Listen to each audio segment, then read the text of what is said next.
nous nourrit. Oh, pardonne-nous.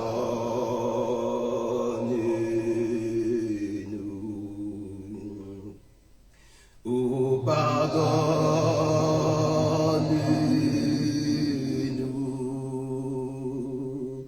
Et à ceux qui nous offensent,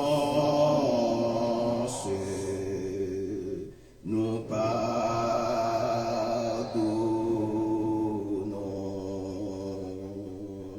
Notre Père qui es aux cieux, que ton nom soit sanctifié.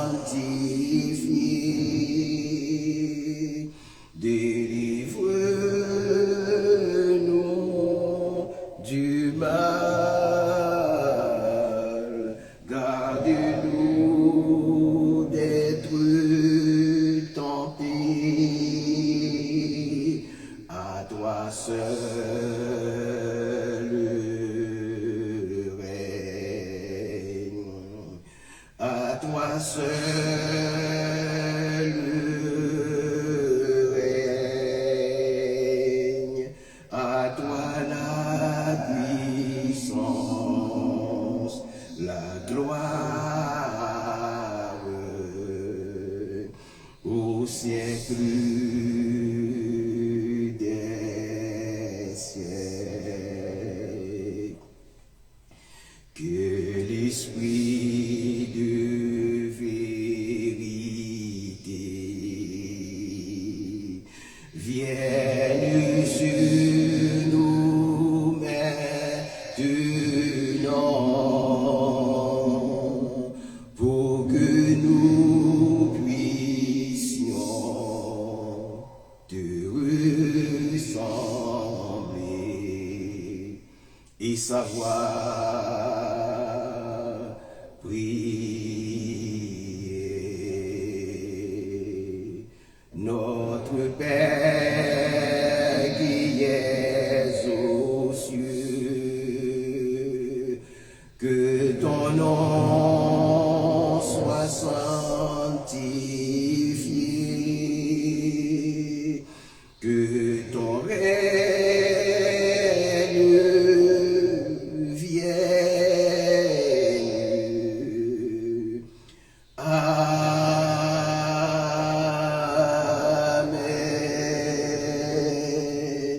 Que ton règne vienne. Que ton règne vienne. Que ta volonté soit faite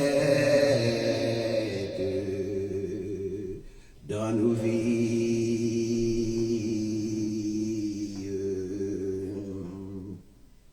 Notre Père qui es aux cieux, que ton nom soit sanctifié.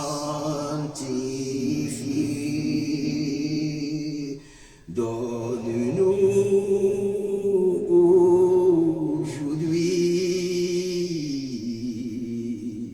le pain qui nous nourrit.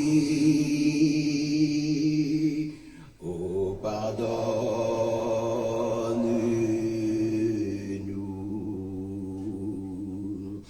Oh, pardonne-nous.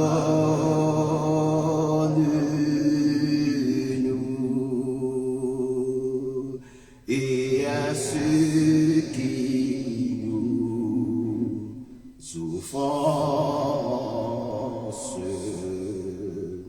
nous pardonnons.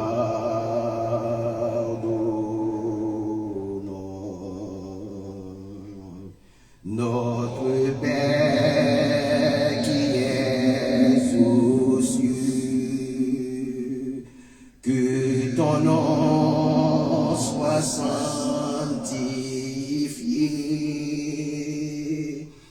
Délivre-nous du mal,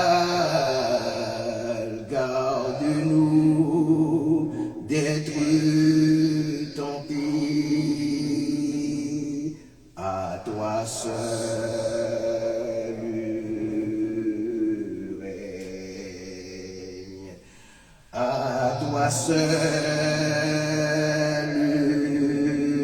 reine, à toi la victoire, la gloire au siècle des siècles. Amen.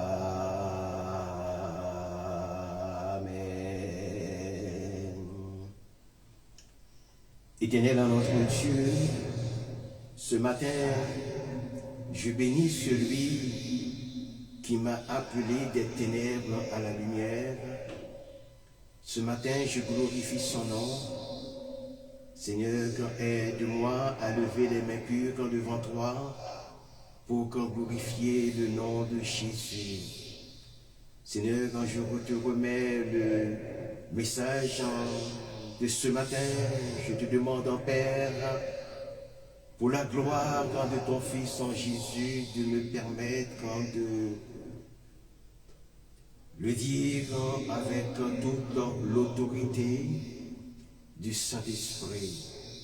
Seigneur, bénis notre environnement, Seigneur, notre Dieu, que ta puissance puisse refléter sur toutes choses. Seigneur, que voici le moment venu où ta parole va être annoncée. Je te demande, Père, de me garder dans la vérité de l'Esprit Saint. Que l'Esprit de vérité vienne sur nous maintenant, pour que nous puissions te ressembler et savoir prier.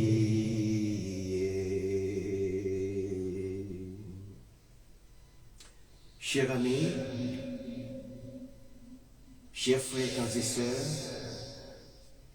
mesdames et messieurs,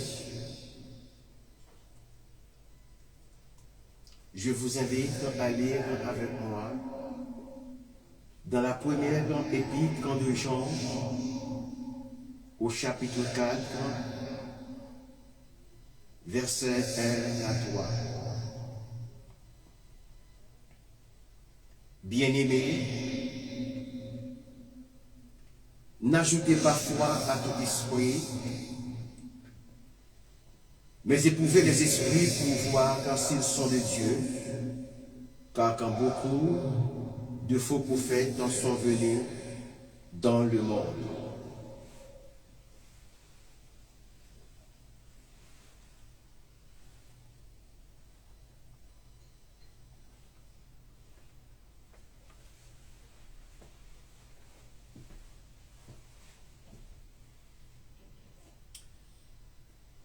Voici comment reconnaître l'Esprit de Dieu.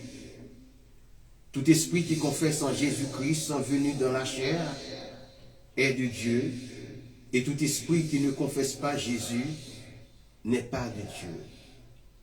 Frères et sœurs, le don de discernement est l'un des dons les plus précieux et les plus exigeants que Dieu accorde à son peuple. Il ne s'agit pas d'un esprit de suspicion ni d'un jugement sévère porté sur autrui, mais d'une grâce intérieure par laquelle l'homme apprend à reconnaître ce qui vient réellement de Dieu et ce qui, sous des apparences spirituelles, s'en éloigne.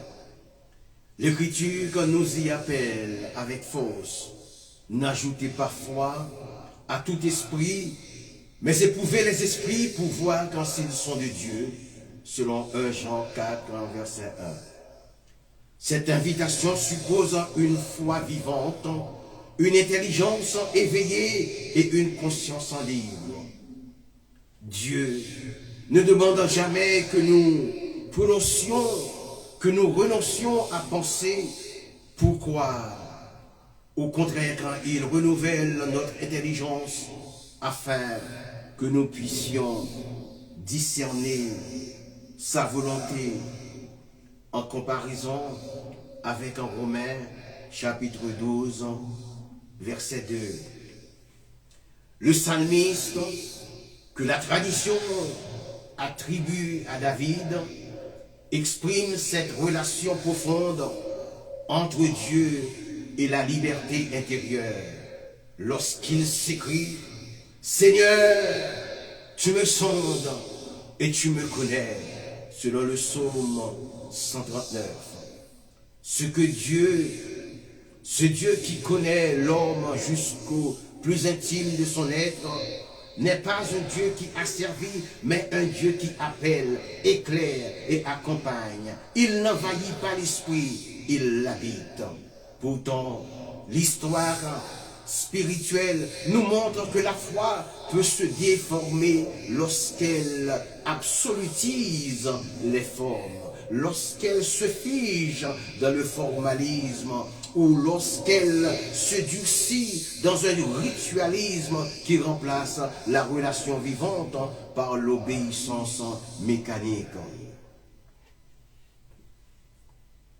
Plus grave encore, lorsque des discours ou des autorités dites spirituelles prétendent prendre le contrôle de l'esprit, confisquer la liberté de penser et réduire la conscience au silence. Nous ne sommes plus dans l'œuvre de Dieu, mais dans une dérive sectaire. Car, comme le rappelle l'apôtre Paul, là où est l'Esprit du Seigneur est la liberté, selon 2 Corinthiens chapitre 3 verset 17. Le discernement devient alors une sentinelle intérieure. Il protège la foi contre ses caricatures. Il garde l'Église dans la vérité. Il permet aux croyants de demeurer debout, libres et responsables devant Dieu. C'est à cette lumière que nous sommes invités aujourd'hui à écouter la parole, pour apprendre à reconnaître ce qui libère, ce qui fait grandir, ce qui conduit réellement à la vie. Le don du discernement des esprits est très important parmi les dons de l'esprit accordés aux pasteurs, aux guides spirituels. Dans la riche tradition chrétienne, les dons de l'Esprit Saint sont des manifestations divines destinées à édifier l'Église, à guider les croyants sur le chemin de la vérité. Parmi ces dons, celui du discernement des esprits occupe une place en particulière, surtout lorsqu'il est accordé aux pasteurs, ces bergers spirituels chargés de veiller sur le troupeau de Dieu. Cette capacité à la fois précieuse et exigeante est essentielle pour protéger la communauté des influences trompeuses et pour orienter les âmes vers la lumière divine. L'apôtre Paul, dans ses épîtres, offre une des descriptions les plus complètes des dons spirituels. Dans sa première lettre aux Corinthiens, il écrit « Il y a diversité de dons, mais le même esprit, diversité de services, mais le même Seigneur, diversité d'opérations, mais le même Dieu qui opère tout en tous. Or, à chacun, la manifestation de l'Esprit est donnée pour l'utilité commune, selon 1 Corinthiens chapitre 12, verset 4 à 7. Parmi ces dons, Paul mentionne explicitement le don de discernement des esprits, je cite.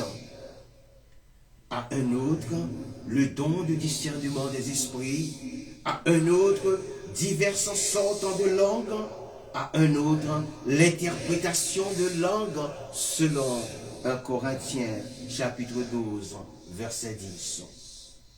Ce don permet de distinguer les influences spirituelles véritables des fausses, les intentions divines des manipulations sataniques.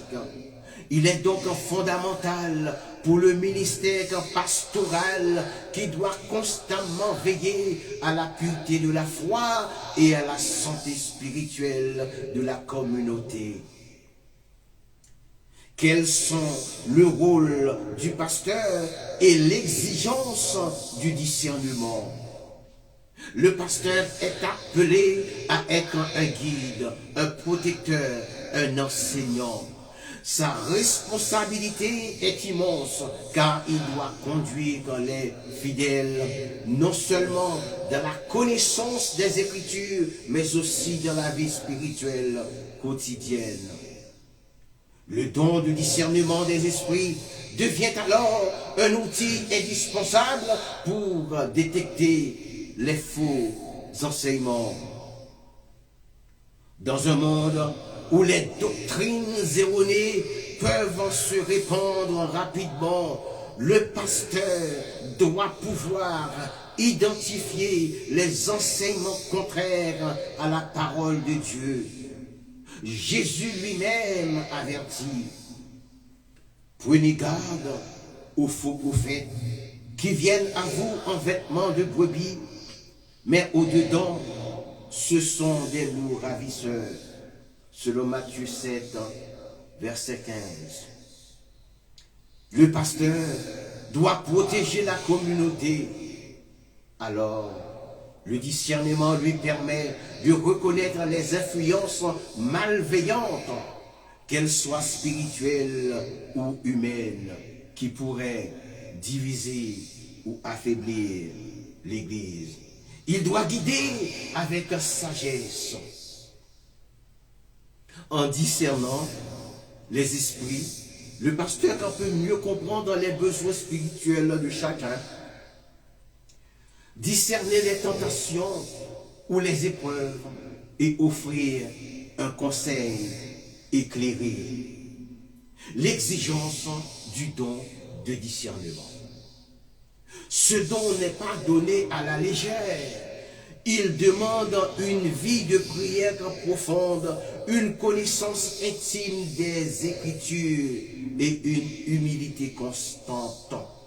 Paul insiste sur cette exigence dans sa lettre aux Éphésiens, je cite, « Afin que le corps de Christ soit édifié jusqu'à ce que nous soyons tous parvenus à l'unité de la foi et de la connaissance du Fils de Dieu, à l'état d'homme fait à la mesure de la stature parfaite de Christ, selon Éphésiens 4, versets 12 et 13. Le discernement est donc un processus continu, une quête de vérité qui demande vigilance et persévérance. Il engage le pasteur dans une relation étroite avec l'Esprit Saint, source de toute sagesse.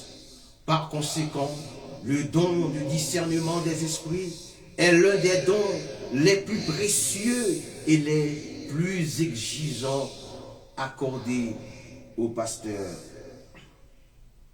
Il est à la fois un privilège et une lourde responsabilité, car il conditionne la santé spirituelle de l'Église. Amen.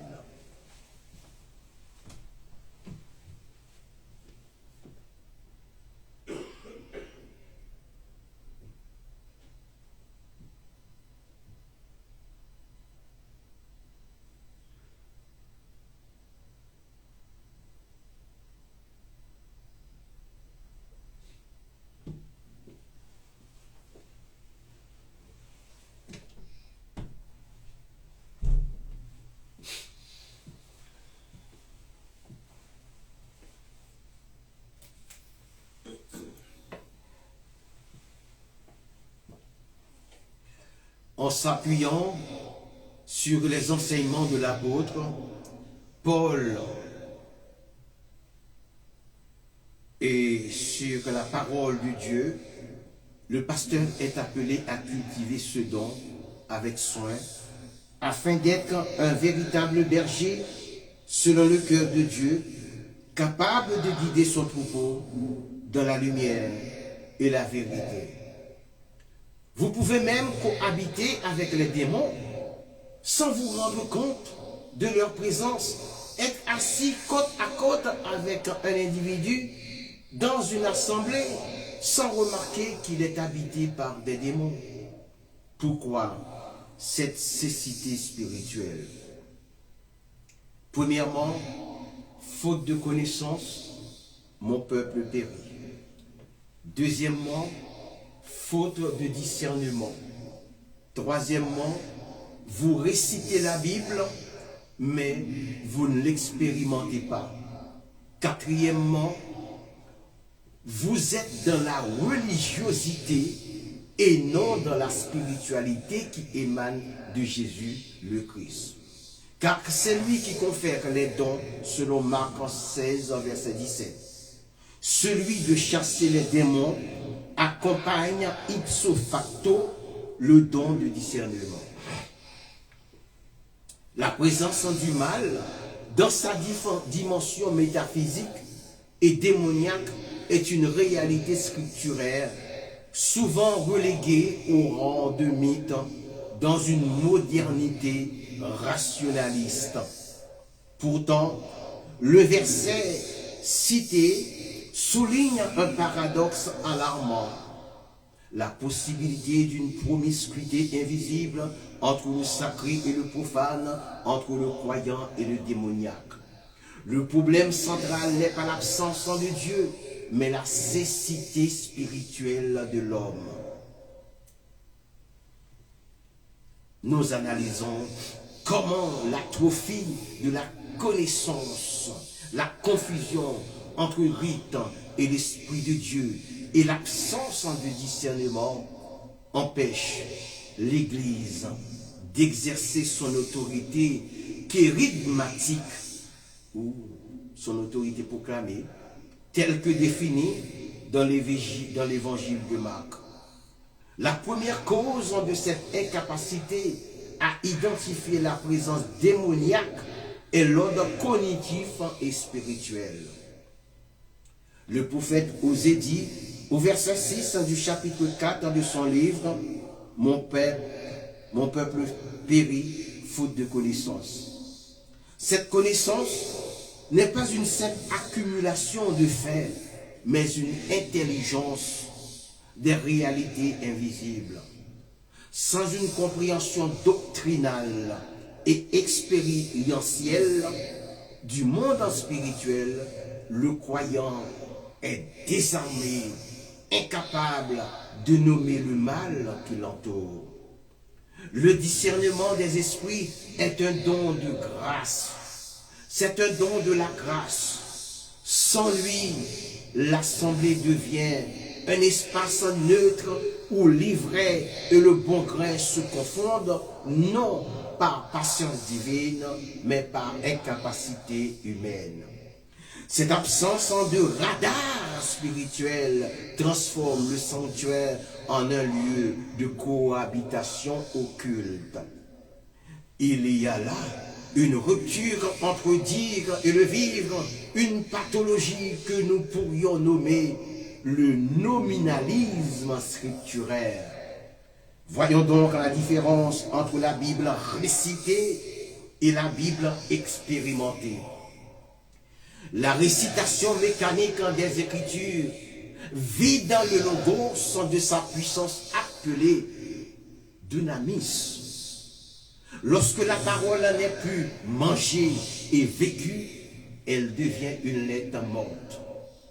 L'expérience est la mise à l'épreuve de la vérité biblique dans le feu de l'existence. Voyons la différence entre religiosité et spiritualité christocentrique. La religiosité se définit par l'observance des formes extérieures, de liturgie vide et des traditions humaines. À l'opposé, la spiritualité émanant de Jésus-Christ, est une vie pulsionnelle, mue par l'esprit. La religiosité masque le démon sous le manteau de la piété, tandis que la spiritualité le débusque par la lumière de la présence du Christ. Regardons la restauration de l'autorité charismatique mentionnée dans Marc 16, verset 17. La conclusion du texte nous ramène à la source de toute autorité, la personne de Jésus-Christ et les signes qui accompagnent la foi. Quel est le mandat christologique? Selon Marc 16, verset 17, l'expulsion des démons n'est pas une option pour l'Église, mais un signe intrinsèque à la foi. C'est le Christ qui confère ses dons. L'autorité sur les puissances des ténèbres est la preuve d'une connexion vivante avec le Seigneur. Ce qui nous conduit à l'unité du discernement et à l'action.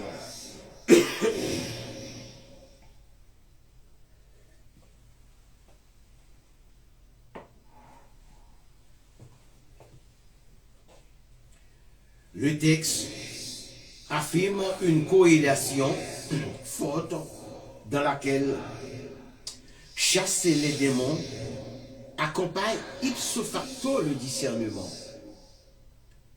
Voir le mal est le premier pas pour le vaincre. Le don de discernement n'est pas une curiosité intellectuelle, mais une arme de libération. Il permet de passer de la cohabitation passive à la confrontation victorieuse. La cécité spirituelle au sein des assemblées est le symptôme d'une foi qui a perdu sa substance prophétique pour se contenter d'un confort rituel. Pour rompre cette cohabitation dangereuse avec les forces de l'ombre, le croyant est appelé à une métamorphose qui invite à passer de la récitation à l'expérience et de la religiosité à la communion authentique avec le Christ. Alléluia. C'est dans cette intimité retrouvée que s'éveille le discernement, transformant chaque membre de l'assemblée en un agent de la lumière capable de restaurer la sainteté de l'espace sacré.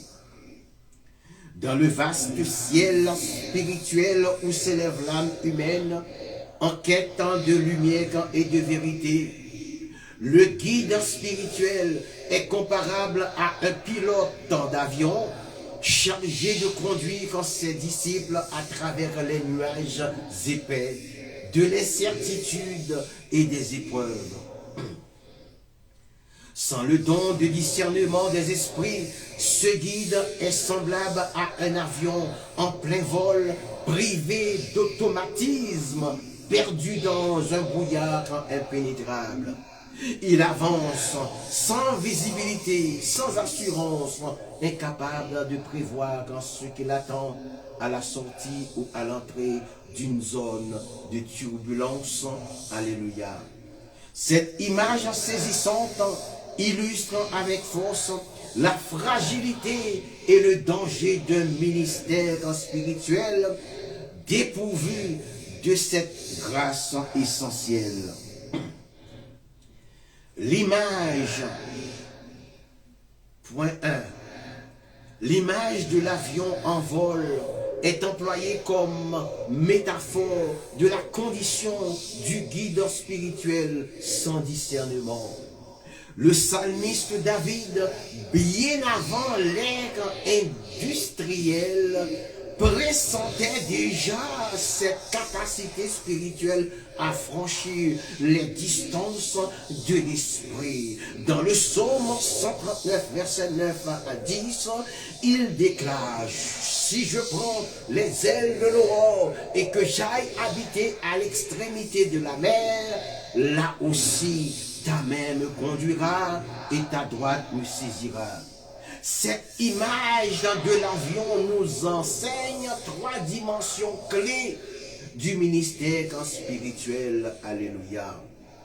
Tout comme l'avion doit vaincre la loi de la gravité pour s'envoler, le ministère spirituel nécessite de s'élever au-dessus des pesanteurs charnelles et des contingences terrestres. L'avion symbolise ici la prière et la méditation qui permettent de voir les situations d'en haut avec la perspective de Dieu. L'avion est l'outil qui permet d'aller à l'extrémité du monde en un temps record. David l'avait prévu dans le psaume 139. Spirituellement, cela illustre l'onction qui accélère l'accomplissement des desseins de Dieu. Le ministère ne se limite plus à une localité géographique grâce à l'esprit et aux outils modernes qu'il inspire. La parole de Dieu peut toucher les extrémités de la terre instantanément. Le texte de David souligne une vérité cruciale. Peu importe la hauteur ou la distance, c'est la droite de Dieu qui conduit. Le pilote dirige l'appareil, mais il dépend des lois du ciel. Le ministre de l'Église dirige le spirituel tout en dépendant des lois divines. Le passager qui sous-entend le peuple fait confiance au trajet. Le ministère, tel un avion, n'est pas une errance, mais un voyage guidé par une destination divine et soutenu par une puissance invisible, le Saint-Esprit. Dans le domaine de l'aviation, les turbulences sont des secousses inattendues causées par des changements dans l'atmosphère.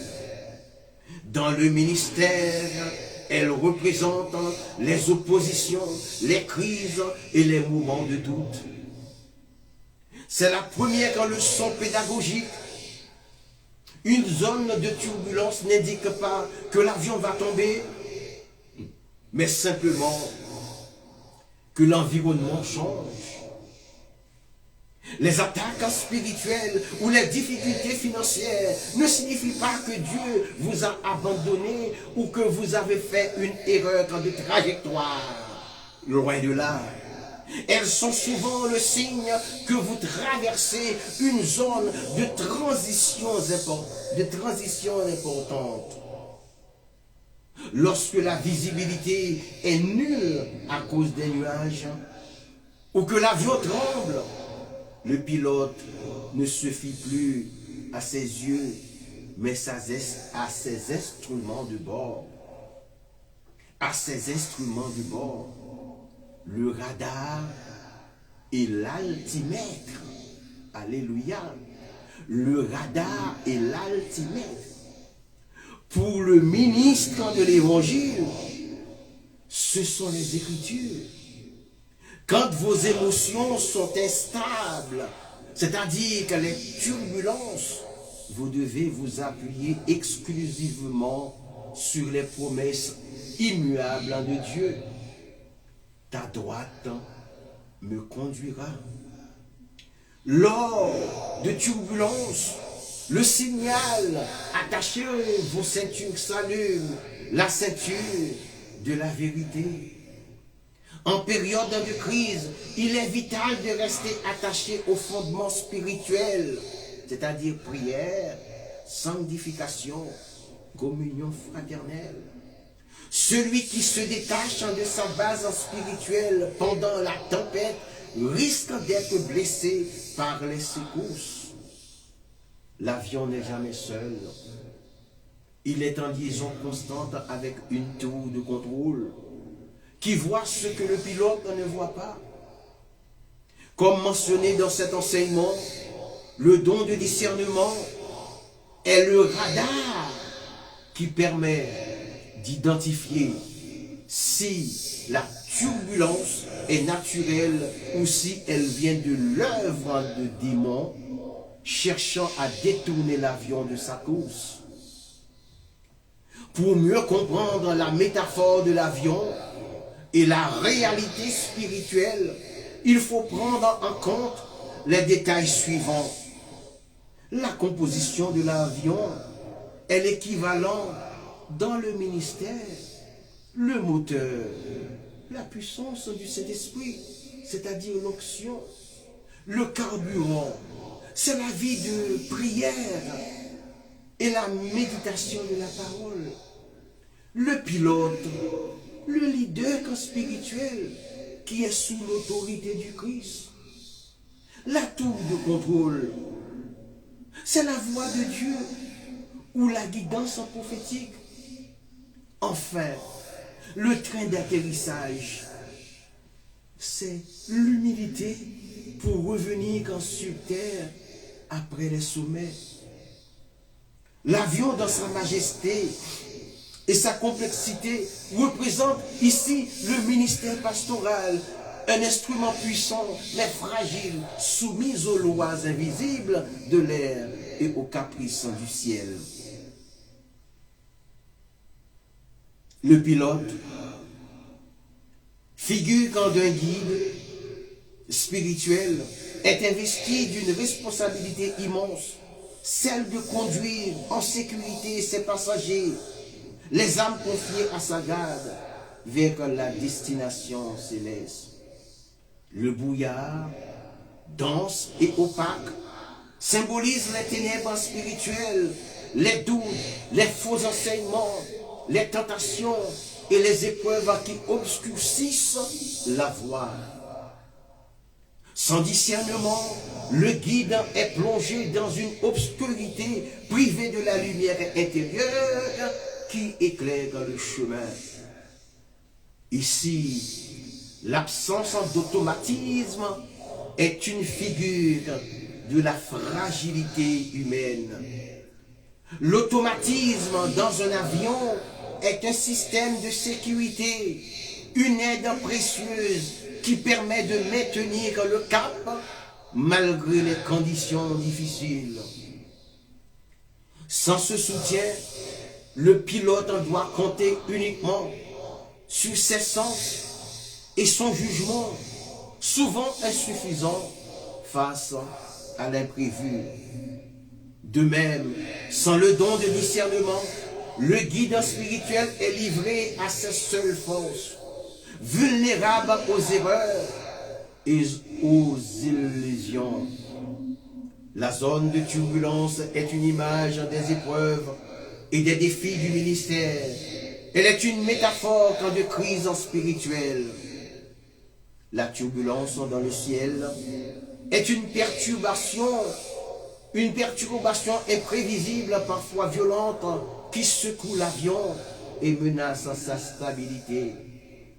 Dans la vie spirituelle, elle représente les crises, les conflits, les tentations, les attaques spirituelles qui peuvent ébranler la foi et la communauté. L'incapacité à anticiper est alors un danger mortel. Un pilote sans discernement ne peut anticiper ces zones de turbulence.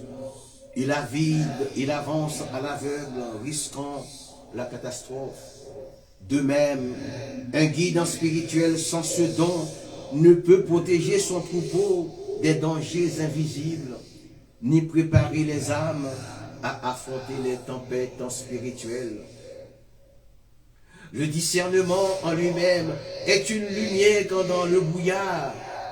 Le don de discernement est cette lumière intérieure, ce feu sacré qui éclaire le cœur et l'esprit du guide. Il lui permet de percevoir les réalités invisibles, de distinguer le vrai du faux, le saint du profane, le divin du diabolique. L'automatisme spirituel, une image de la guidance de l'Esprit Saint. Ce don agit comme un automatisme divin, une assistance céleste qui soutient le guide dans ses décisions, lui évitant les erreurs fatales. Il est l'œuvre de l'Esprit Saint qui enseigne toutes choses, selon Jean 14, verset 26, et conduit en toute vérité, selon Jean 16, verset 13. Conséquence de l'absence de discernement constitue un ministère à risque. Sans discernement, le guide spirituel risque de s'égarer, d'enseigner des doctrines erronées, de conduire son troupeau vers des impasses spirituelles. L'absence de ce don expose la communauté aux divisions,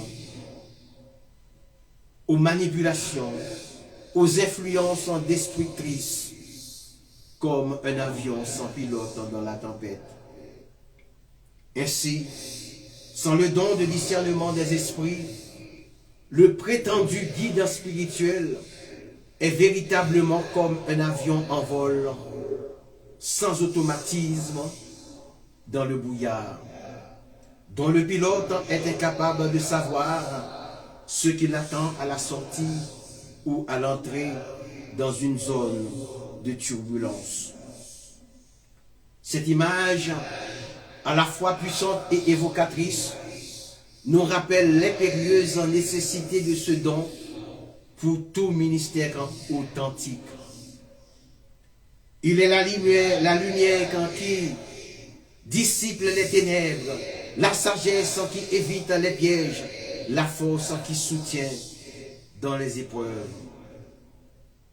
Que chaque pasteur, chaque guide spirituel cherche avec ardeur cette grâce divine afin de conduire son peuple en sécurité vers les cieux lumineux de la vérité et de la paix. Il y a ensuite l'impérieuse nécessité du don de discernement pour le guide spirituel. Le ministère pastoral est un don, est un appel sacré, une mission empreinte de gravité et de responsabilité. Le guide spirituel, chargé de conduire les âmes vers la lumière divine, évolue dans un monde où les forces invisibles, bonnes ou mauvaises, s'entrelacent. Sans le don de discernement des esprits, ce guide est semblable à un avion en vol, privé d'automatisme, perdu dans un brouillard épais, incapable de prévoir les turbulences à venir. Cette métaphore saisissante invite à méditer sur la nature vitale de ce don qui est à la fois un privilège céleste et une exigence spirituelle incontournable.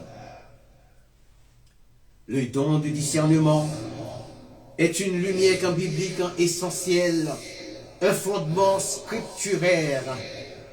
L'apôtre Paul, dans sa première lettre aux Corinthiens, inscrit le don de discernement parmi les manifestations de l'Esprit Saint. Je cite, à un autre, le don de discernement des esprits, à un autre, diverses sortes de langues, à un autre, l'interprétation des langues, selon 1 Corinthiens 12, verset 10. Ce don permet de distinguer les esprits, c'est-à-dire de reconnaître ce qui vient de Dieu, de l'homme ou de l'esprit malin. Il est un instrument de vérité indispensable pour préserver la pureté de la foi. Le Christ lui-même fait preuve d'un discernement parfait, discernant les cœurs et les intentions. Jésus, connaissant leurs pensées, leur dit: pourquoi avez-vous de mauvaises pensées dans vos cœurs? Selon Matthieu 9, verset 4. Le guide spirituel, sans discernement, est un pilote perdu dans le brouillard. Le discernement est un don qui vient de l'Esprit Saint, qui guide, éclaire et fortifie. Jean 14, verset 26, nous dit: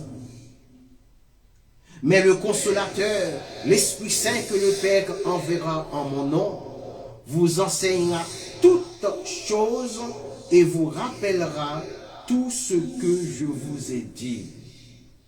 Ce don ne s'acquiert pas sans effort.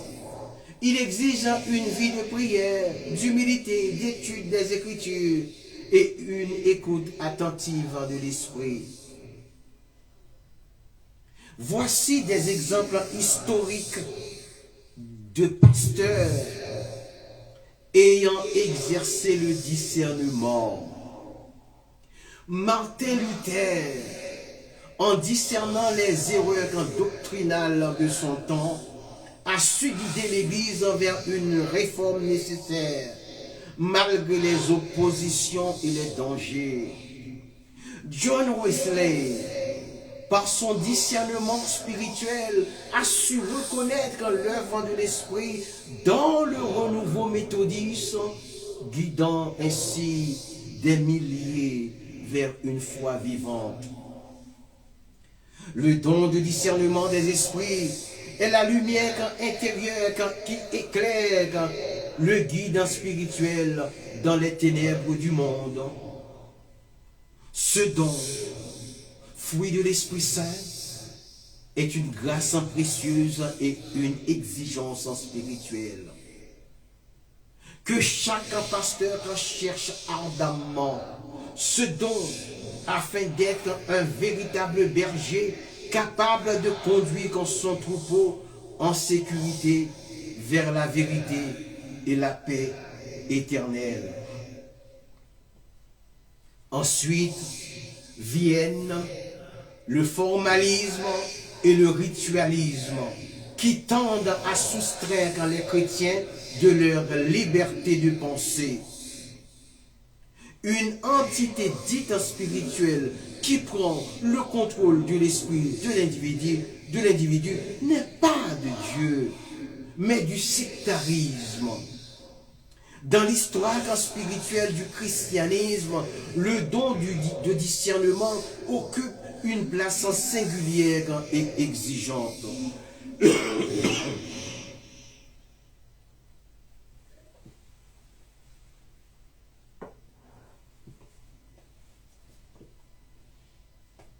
Il ne s'agit pas seulement d'une capacité intellectuelle à distinguer le vrai du faux, mais d'une sagesse intérieure éclairée par la conscience, la liberté et l'amour de la vérité. Or, ce don précieux se trouve souvent menacé par deux dérives jumelles, le formalisme et le ritualisme. Ceux-ci, lorsqu'ils se figent et se referment sur eux-mêmes, tendent à dessaisir le croyant de sa liberté de penser et à l'enfermer dans une obéissance mécanique. Dès lors, une question grave se pose. Comment reconnaître ce qui relève véritablement de Dieu et ce qui, sous couvert de spiritualité, glisse vers le sectarisme? Pour rappel, La thèse que nous examinons peut se formuler ainsi.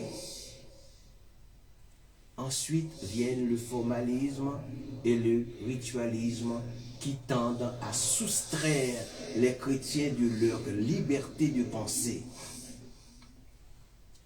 Une entité dite spirituelle qui prend le contrôle de l'esprit de l'individu n'est pas de Dieu, mais du sectarisme. Cette affirmation appelle une réflexion profonde sur la nature de la foi, sur la liberté intérieure du croyant et sur les signes authentiques de l'action divine. Voilà ce qu'un guide spirituel ne doit jamais faire en prenant l'exemple des faits suivants. Un pasteur publia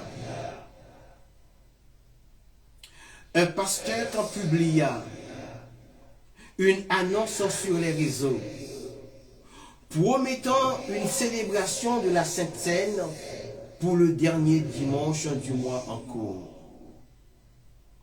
Mu par cette annonce, un autre chrétien s'empressa de venir pour y participer. Or, la Sainte Table ne fut point dressée ce jour-là. Déçu de son attente et frustré de la grâce espérée, il apprit que la cérémonie n'aura lieu que le dimanche suivant. Quel drame! Un pasteur peut-il ainsi, en toute conscience, diffuser une information qu'il sait erronée dans le seul dessein d'attirer d'autres personnes? En a-t-il le droit? La réponse est non. Sur le plan moral et pastoral, un pasteur n'a pas le droit de diffuser sciemment une information qu'il sait fausse dans le seul but d'attirer des fidèles. Et tout particulièrement quand il s'agit d'une ordonnance instituée comme la Sainte Seine. Pourquoi? La vérité est une exigence du ministère.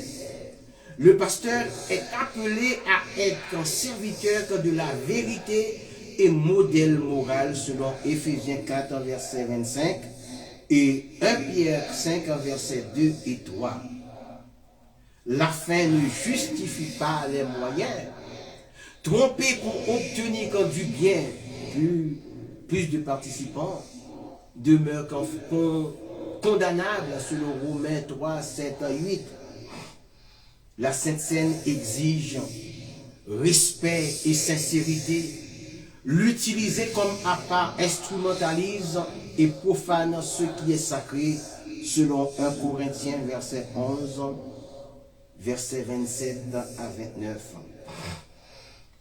Tromper un frère ou une sœur dans le ministère où la communauté cause un scandale et nuit à la confiance, pouvant faire qu'en trébucher d'autres croyants, selon Matthieu 18, verset 6. Sur le plan conscience en personnel et ecclésial, une telle pratique relève soit d'un grave manque de discernement, soit d'une manipulation volontaire. Dans les deux cas, incompatible avec l'éthique pastorale. Si l'annonce a été faite intentionnellement, le pasteur devra reconnaître sa faute, demander pardon publiquement et réparer la confiance. L'Église ou les responsables locaux peuvent devoir intervenir pour préserver la crédibilité et le bien spirituel de la communauté par un accompagnement disciplinaire si nécessaire. C'est une affirmation qui dénote indubitablement le don de sagesse et du discernement. Le discernement de la tradition chrétienne est avant tout un don de l'esprit. Il ne se réduit ni à une simple prudence humaine, ni à une méfiance systématique. Il est cette capacité de reconnaître au cœur des expériences spirituelles ce qui élève l'homme vers la vérité, la paix et la charité, et ce qui au contraire l'avilit, l'angoisse ou la servile. Ce don suppose une conscience éveillée, loin d'abolir la raison, il transfigure. Dieu dans la théologie chrétienne n'écrase pas l'intelligence humaine, il l'appelle, il la sollicite, il la respecte. Ainsi, le discernement impliquant une participation active du croyant. Penser, interroger, douter parfois ne sont pas des fautes, mais des étapes vers une foi plus adulte. Là où le discernement est vivant, la foi demeure dynamique, humble et ouverte.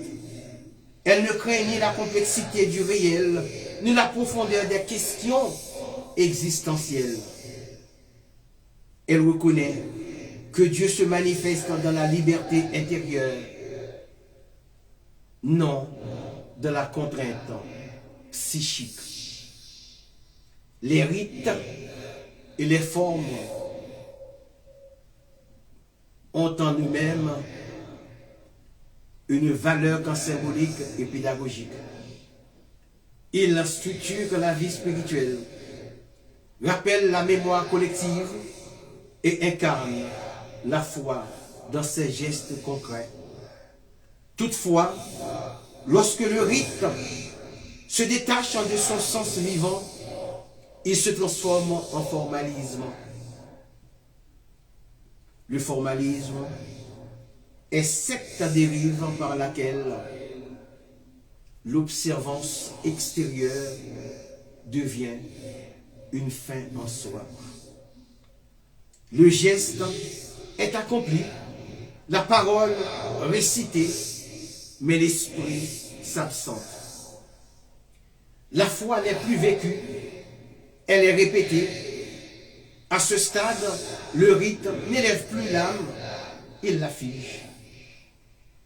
Le ritualisme, quant à lui, absolutise ses formes au point de les sacraliser indépendamment de leur contenu spirituel. Toute remise en question est perçue comme une menace, toute réflexion critique comme une rébellion. Le croyant n'est plus invité à comprendre, mais sommé d'exécuter. Ainsi s'opère une lente dépossession de la liberté intérieure. Qu'est-ce que la perte de la liberté de penser? C'est tout simplement un signe de dérive. La liberté de penser n'est pas un luxe profane opposé à la foi. Elle en est l'une des conditions.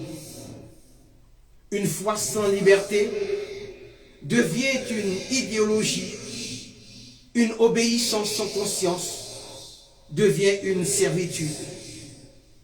Lorsque des structures religieuses ou des discours spirituels exigent une soumission absolue de l'esprit, ils franchissent une frontière dangereuse. L'individu n'est plus considéré comme un sujet responsable, mais comme un instrument. La pensée personnelle est disqualifiée, la conscience individuelle suspectée et le doute diabolisé. Or, Une telle dynamique contredit profondément l'image d'un Dieu qui appelle l'homme à une relation d'amour. L'amour ne se commande pas, il se propose. Là où la peur remplace la confiance, là où la contrainte remplace l'appel, le discernement doit s'alarmer. L'une des formes les plus subtiles de dérive spirituelle réside dans l'invocation d'une entité ou d'une autorité spirituelle qui prétend parler au nom de Dieu et exercer un contrôle direct sur l'esprit des individus. Cette entité se présente comme infaillible, indiscutable, dépositaire, exclusive de la vérité. Sous cette emprise, le croyant abdique progressivement son jugement. Ses pensées ne lui appartiennent plus. Elles sont filtrées, corrigées, parfois même remplacées.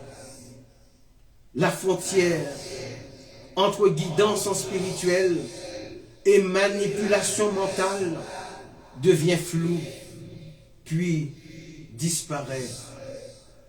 Une telle emprise ne peut être attribuée à Dieu car elle nie la liberté qu'il a lui-même donnée à l'homme.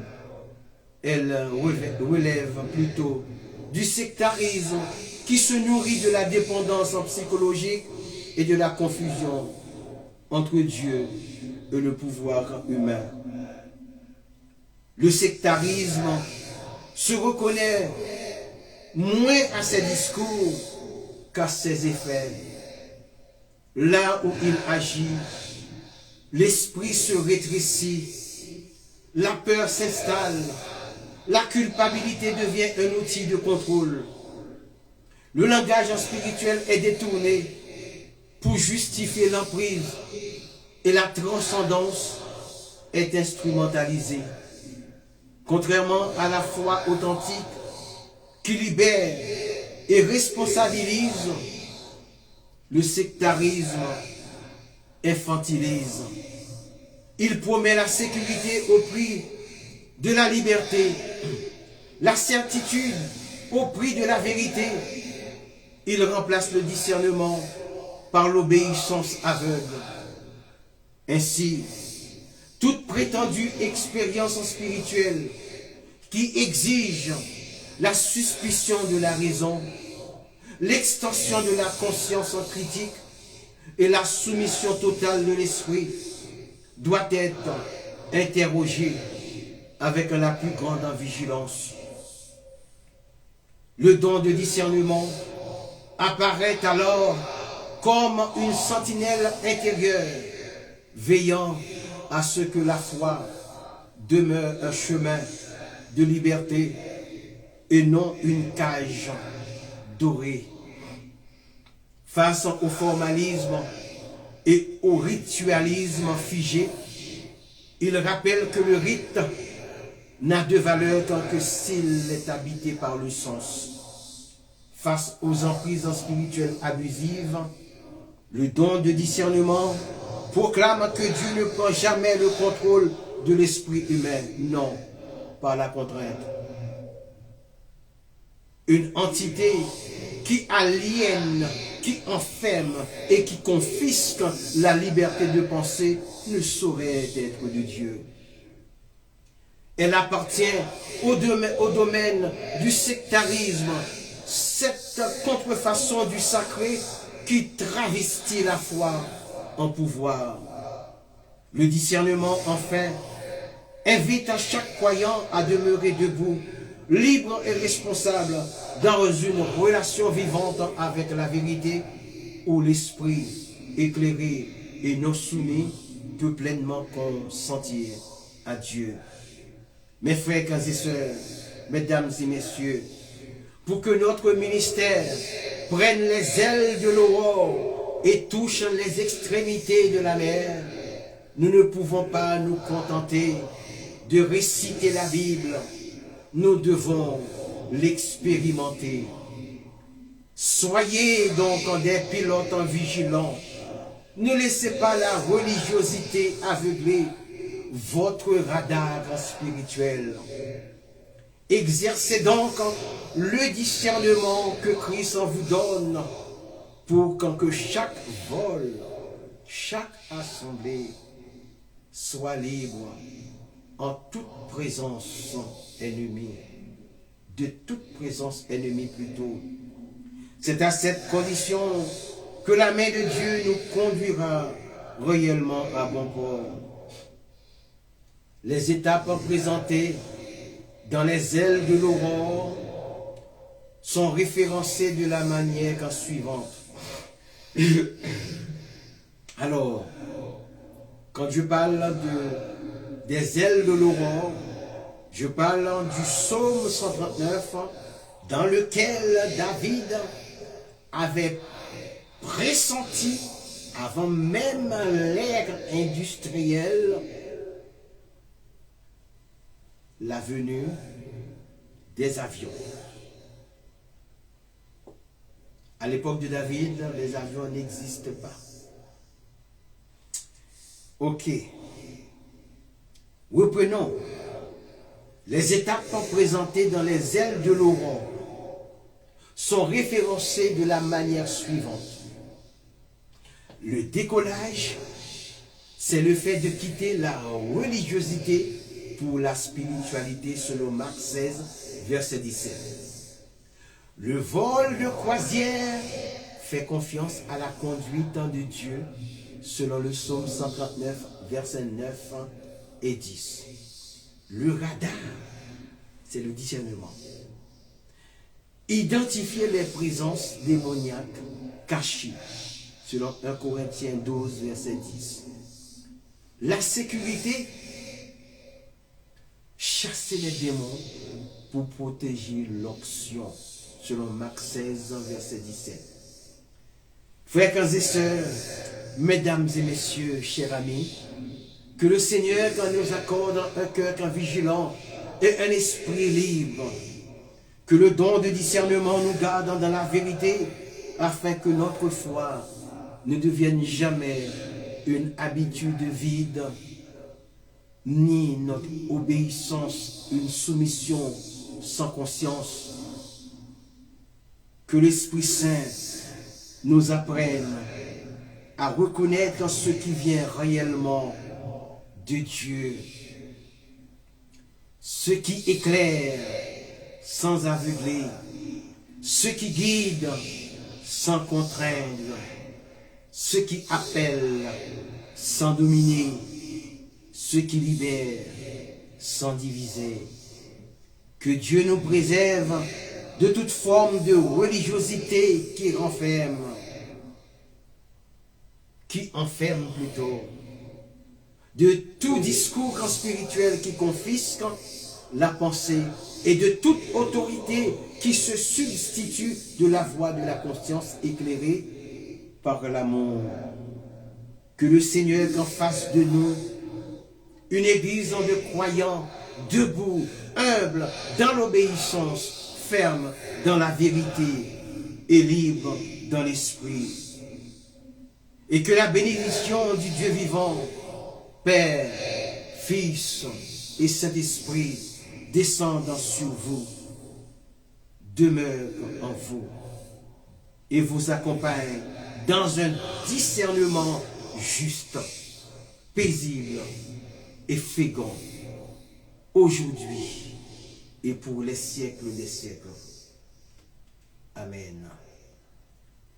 Seigneur éternel, notre Dieu, merci d'avoir ouvert les écluses des cieux et de libérer ton esprit de puissance, ton esprit de guérison, ton esprit de chasser les démons, ton esprit de liberté. Merci Seigneur éternel, parce que ce n'est pas